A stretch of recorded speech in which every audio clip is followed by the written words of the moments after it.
everybody, back again, and today we are reviewing Dragunov's moveset from Tekken. Now, it's been a while since I've done one of these. I know I was supposed to be doing these once a month on the first Wednesday of each month, but I have a personal life, so sometimes things happen. But we're back to the regular schedule. You should be seeing one of these every month from this point forward, and today we're starting off again with Dragunov. You guys requested it, so let's get to it. In case you haven't seen the previous videos, I have over 20 years experience in martial arts with a background in Taekwondo, Muay Thai, and boxing.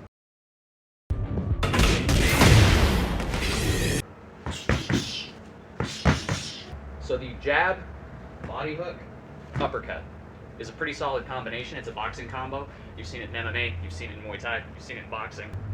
I'll give this one a 2 thumbs up just because it works.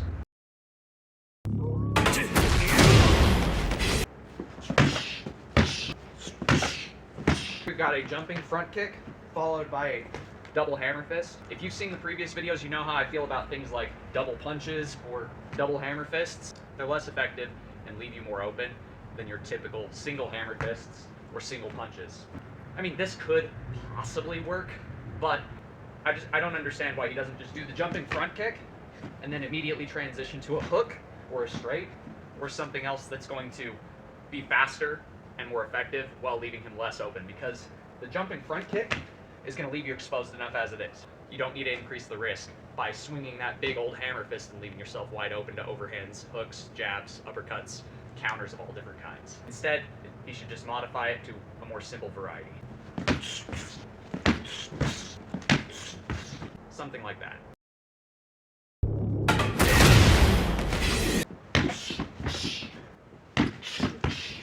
Got a front kick, followed immediately with a round kick off your lead leg to the head. This is a pretty classic kickboxing combination, pretty useful in Taekwondo, even in Muay Thai.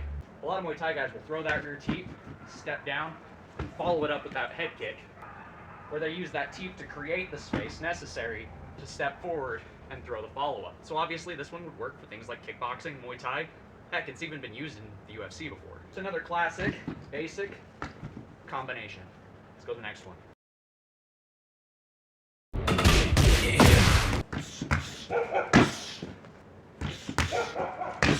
This one's interesting. We got that jab into that back fist, into that turning side kick. I honestly don't know how I feel about this one. The jab into the back fist can be kind of useful, especially if you're trying to get your opponent to focus up high to defend their head, open up that body shot. But the downside to this that I can see is, in between those 2 strikes, you have to take quite a bit of time to transition into that turning side kick. And since it's a full rotation turning side that he's doing, it's going to give his opponent a lot more time to react. If he wanted to use that jab back fist to open his opponent up, he'd be far better off by attacking the legs or by going straight with the teep if you want to have a straight-on attack of the body with the kick. I get that he's trying to crush his opponent with this, and if you set it up correctly, you could possibly make this work.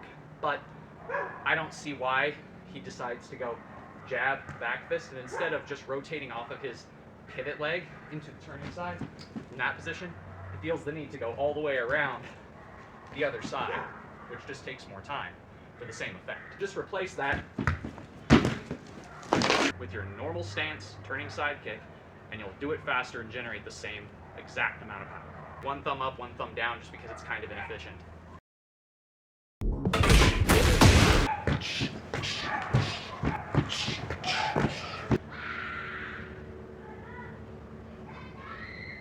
So for this one, kind of got an oddball combination. We've got a jab into a lead hook kick, stepping through to an overhand. This is more akin to kickboxing or ITF style Taekwondo. Practically speaking, it's probably really only going to fit that niche. So there's a couple things that are interesting about this. You have your jab and then your hook kick, which are going to attack different sides of the head and get them to force covering up on the head. And as you're dropping the weight down off that back leg, you're shifting over into that overhand. If that overhand connects, that's going to be pretty powerful because you've got your whole body weight shifting into it. However, you're more so at that point relying on that jab and hook kick to keep them at range so you can get in for that overhand. Now, the way he does it in the training footage, it looks like he's trying to do it up close, which makes it really hard to hit that hook kick correctly when he's that close. And it sets you off on the wrong angle to follow through with that overhand. Realistically speaking, if they're engaging you, jab, jab, they're backing up, use the hook kick to keep them at range, let them come in, boom, throw the overhand. But again, kind of a thumbs up, thumbs down situation. Has to be used in the right context, or else it's just going to get you hurt.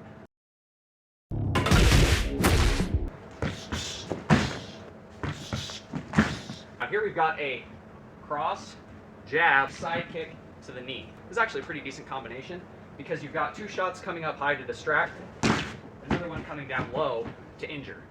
Now, depending on which martial art or combat sport you're talking about, this might be completely illegal because of the risk to your opponent's knee that you're opposing. However, for a self-defense altercation, a street fight, something like that, this would be perfect. Distract them with 2 punches, maintain your cover, crush the knee. Hard for them to fight if they can't stay on their feet, giving you a good chance to get the hell out of there and save your hide. 1 thumbs up, 1 thumbs down for in competition use, 2 thumbs up for self-defense.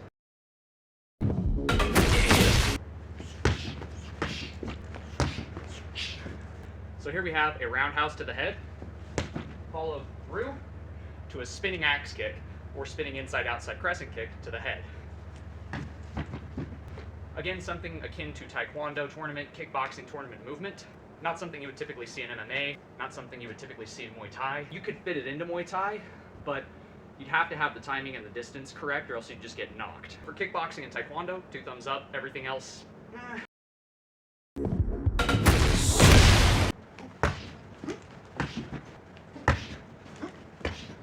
So we have a round kick to this side of the head, switch back, jumping, spin hook kick. Again, one of those combinations that you would see in Taekwondo, you'd see in kickboxing, probably not in Muay Thai or MMA.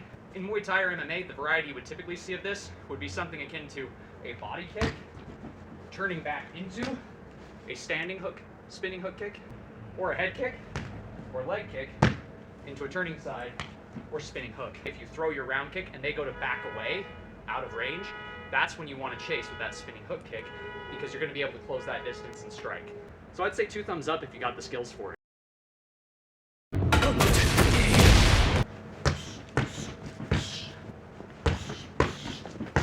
Back when I was doing Taekwondo, we referred to this as a head hunting combination, and effectively what you're doing is breaking up rhythm to try and create an opening on their head.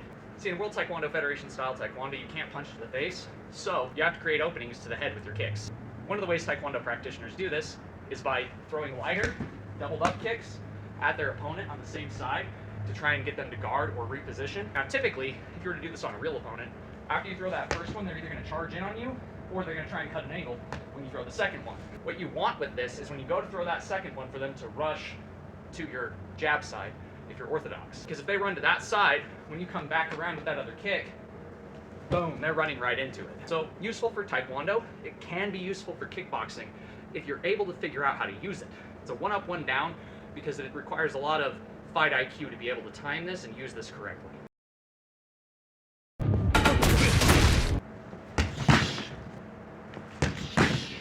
Now this is interesting. We've got a head kick dropping down, boom, onto the knee. I like that. Now this will probably get you disqualified in most combat sports. Yet another technique that would shine in a self-defense situation because you can trick them into thinking you're kicking the head, only to crush their leg with all the force you can generate. And if you've seen any of these videos for any length of time, you would know I love dirty tactics when it comes to self-defense because there's no such thing as a dirty tactic when it comes to self-defense. You probably wouldn't want to use this in the octagon. You could modify it to a body front kick, so you go head push with like an oblique style teep. Probably going to throw them off, probably going to connect with that second kick. So yeah, definitely a 2 thumbs up kind of combination because it can be modified to be even more effective.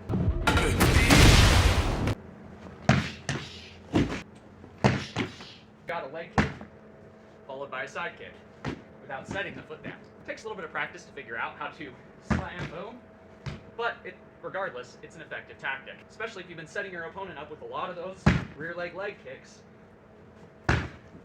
and then you decide you're going to attack the body when they go to check. Instead of connecting that rear leg kick, pull it away when they go to check, strike them with a side kick when they're on one leg. Good combination. So all in all, I would have to say Dragunov is actually a pretty decent fighter. Probably get disqualified in a lot of combat sports. And I didn't really go into any of his ground stuff, his tackles, anything like that, because I don't have a grappling dummy to show you guys. Seems to be pretty well rounded in his striking style, and he doesn't seem to be as unrealistic and unbelievable as some of the other characters like Lars. Surprised at a lot of Dragunov's moveset. He seems to operate a lot more out of self-defense style movements, actual hand-to-hand combative style movements. He does have a lot of weird stuff, a lot of off-ball, off-the-wall stuff, like the leg throw where he throws his leg up over top of their head, flips them over, and somehow he gets into a knee bar. And since I don't have a grappling dummy, I don't want to cover that kind of stuff because I wouldn't be able to show you guys efficiently enough to make the points understandable. That does it for this moveset review. If there's another character from Tekken you want to see, drop it in the comments down below. I'm getting around to a bunch of others. We got Lee coming up, so you don't want to miss out on those. Drop your requests down in the comments below. And if you're looking at other video games like Street Fighter or Yakuza, drop some others down below because we are going to be starting to do those here shortly. That does it for today's video. If you guys like what you've seen, do me a favor and do that thing right there. And until next time, God bless, stay sharp out there. If you're looking for a custom sharp object like a knife, sword, polearm, or whatever, check out the Etsy store. The link will be in the description and at the end of the video. And I'll see you guys in the next one.